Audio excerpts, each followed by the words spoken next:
So, Alan, do you want to keep a list, or you want me to do it? Okay, I'll do it. But I want to be first. Okay. Alan. Yeah. Huh? Yeah. Yeah, please have a seat, and Dr. Hirano, too. Okay, I've got Alan and then Vamsi. And Keith, who has to introduce himself when it's his turn, since you've just arrived. Anyone else want to be on the list? Okay. Okay, Alan. so Kirah, have you been here all morning? Yes.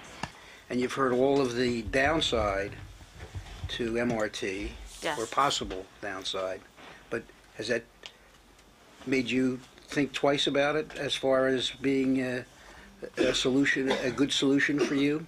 No. I would do it today if it was available. I would sign up. Put me on the list. Okay, very convincing. Now, and for Michio, any surprises in your? I mean, there were obviously no surprises, but Yeah. when you started the survey, did you think there were any surprises that you were going to find out, or did you gear it so that it would turn out to be a positive marketing tool? Well, of course, I have a bias, but no, it was not our intention to support our bias. We tried to be objective, and actually had someone else write the questions for me.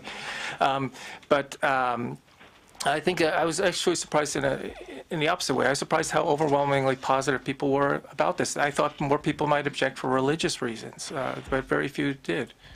We had a couple of people who refused because they had to discuss it with their religious leaders. And just last one for me, Yeah. the donors that you On your mic, Alan. and the donors that you surveyed Yeah.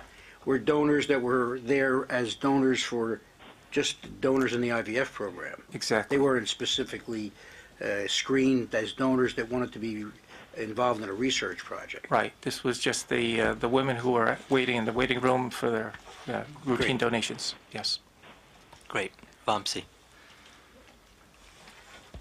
Michio, I have two questions, if that's okay. Number one is, PGD is obviously considered to be an alternative, and I know that there's a few case reports describing what has happened in individual cases of PGD, but either in your experience or are there papers that have actually reported in a systematic way on PGD outcomes in instances of mtDNA disease? So there's some literature on mutations in protein coding genes in the mitochondrial DNA, and those mutations tend to be uniform in different tissues. So it's easier to do PGD, or it's more reliable or accurate to do PGD in those mutations as opposed to mutations in tRNA mutations where the level of heteroplasmy can vary widely from tissue to tissue.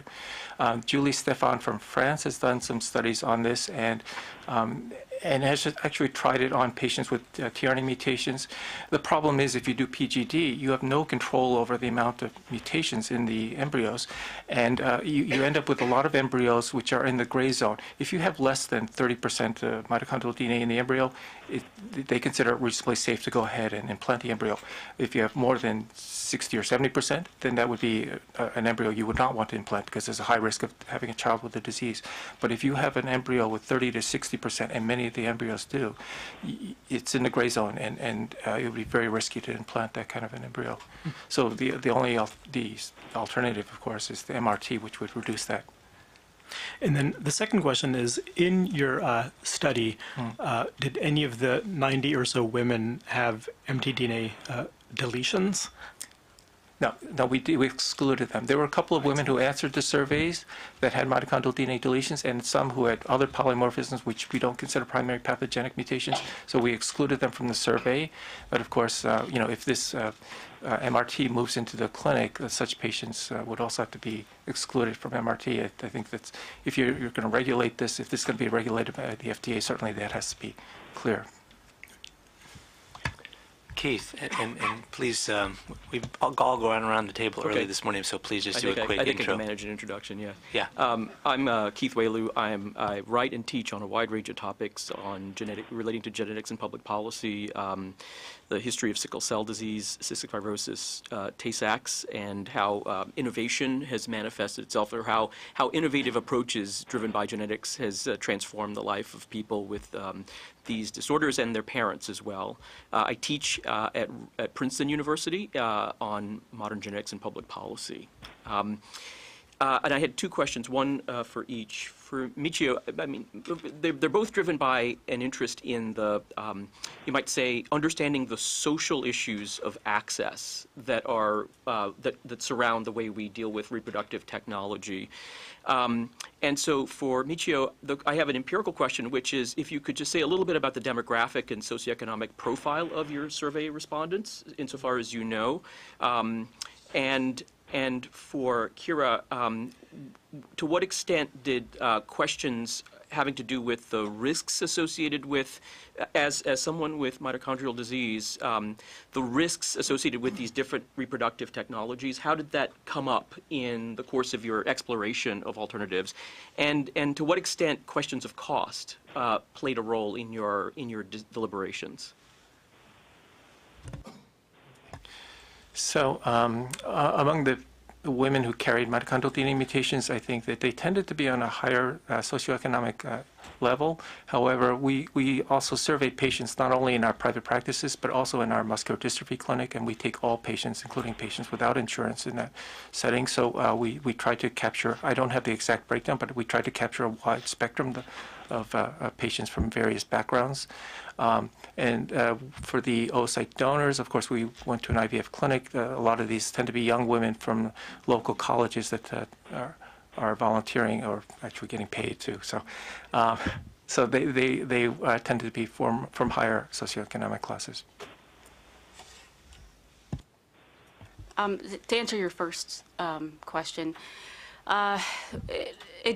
we did consider the risks of my disease with starting a lot of the assisted reproductive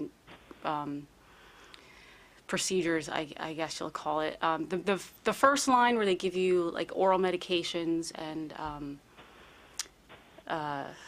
injectables, I had some bad reactions in the beginning, and it actually got better as we got towards the IVF because it was in a more controlled setting.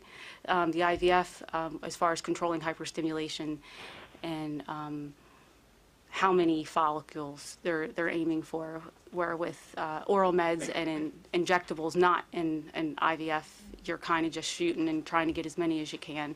And then also during, there's anesthesia with the IVF procedure when they go to retrieve the eggs, and I had to make sure that they didn't give me certain, anesthesia medications, and they were pretty good about that, making sure that they kept to the list that I could have and keeping me as drug-free, making sure that they only used normal saline, no lactated ringers, stuff like that.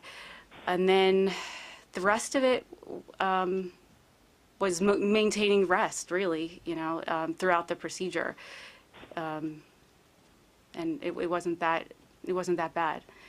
The biggest thing was during the retrieval that I had to worry, making sure. And then for your second question, as far as the cost goes, for the first, I'd say, year and a half, it was we were lucky enough to have good insurance that did cover most of the costs of medications and procedures all the way up until I think the second round of IVF. So I know that's pretty amazing in this day and age, but that's when we kind of like hit the cap. After that, then we were out of pocket. And that did come, that was a consideration when we went towards going with another round of IVF or then going towards the donor. That was a big consideration because if we were going to put out the cost, we wanted to bring home a child at that point. Yeah. Thanks. Sorry to interrupt. Let me inject myself and then Marnie.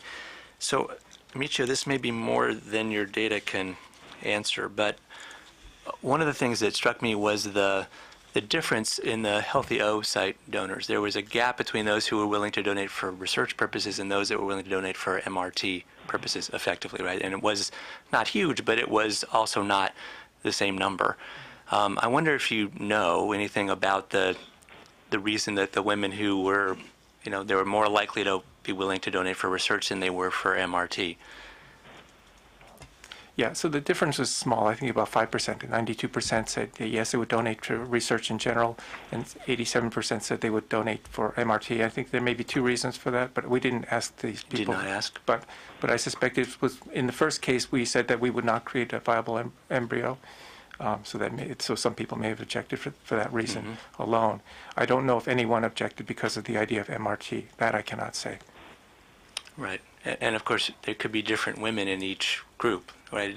It's not necessary that the 87% was a subset of the 92. Yes. Okay. Interesting. Anyone else? Yeah, Marnie, sorry, I had you on my list. Marnie. Yeah, so I know you know this, Michio, but PEO is caused by mitochondrial DNA deletion. So I'm just curious why you excluded it from your survey and why it wouldn't be considered as an option in your thinking. Okay, well, as we know, mitochondrial DNA point mutations are frequently maternally transmitted, whereas deletion mutations are rarely transmitted. About 4% of women, according to Patrick Chinnery's study, 4% of women who have a deletion will transmit that deletion to their child. So Right, so it's not zero. it's not zero, but it's a small percentage. And if you have a nuclear gene change that goes with it.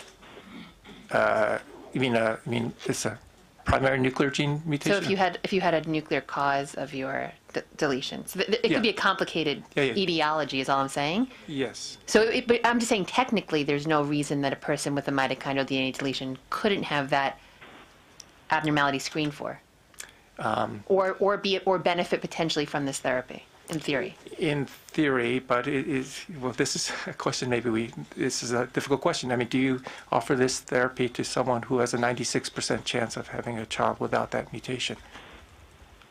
Right, so it's about, again, it's about relative risk. It's a relative risk, yes. There are a bunch of ethicists here, maybe they can answer. But I'm not sure. That's why we excluded them, because we weren't sure that we would feel comfortable offering it to someone who has a very high chance of having a child without that deletion mutation. We weren't sure. Just to be safe, we left them out. But just to make it clear for the group, it's not that they wouldn't necessarily benefit. They could, yes. I mean, there's... Especially in the setting of potential infertility related to... Oh, yes, Okay. absolutely. Just wanted to clarify. Thanks. Okay, maybe we move to the next part of this session. Marnie, you're chairing. So thank you both very much.